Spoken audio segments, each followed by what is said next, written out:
It's a fun thing, isn't it? Firing somebody eventually. Every organization, it grows and it contracts. I mean, that's the normal ebb and flow of everything, really. But organizations are no different. People change as well as the company. And sooner or later, if your company's around for a while, and that would be probably after at least a year, maybe sooner sometimes, but at least a year and going forward, you're going to have to fire somebody. Now, there's a big legal spectrum and a bunch of regulations that our government at all levels like to impose on small businesses. But there are also a lot of rules that are in place now. You can't fire somebody for age, can't fire them for race, gender, religion, disability. If they were a whistleblower or there's harassment involved and somebody was involved in that, if you fire those people, you could be in for a very unpleasant time, unfortunately. All right, so you gave me a long laundry list of things I can't fire somebody for. All right, well, what can I fire somebody for?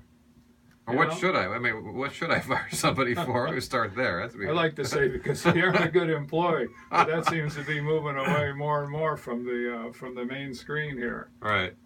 There's a little cliche that you should hire slow and fire fast.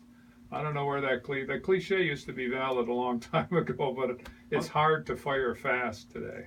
Well, yeah, now in today's world, it seems to be hire fast and hang on to people. It's almost the reverse, right? You can't. Your point is hard to fire fast, but they almost never do. They try to do reclamation projects, and the amount of firing that would need to be done would be better if they followed that slow to hire piece, right? As opposed to just get somebody in here to get stuff done. That's right. Try to correct the mistake before it happens. So you put that front end time in.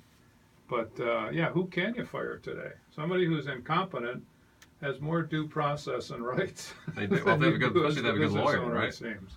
Well, it's key. I think that the mindset, the point I'm trying to make here is the mindset to have. That if you are going to get into business, that eventually, it's not one of the reasons why you want to get into business, that I'm going to fire somebody. Okay, we aren't talking about Donald Trump on The Apprentice here to say you're fired. It's not like that. That's a good point though. I think a lot of people who have never run, or even people who work in business, think that that's how it's done. Right. With the Donald Trump, right. You're fired. Yeah. And that's drama for TV, right? It's right. It's a painful process. I remember, we've been through with different clients of ours, and it happens a lot with transitions. I remember once it happened where, the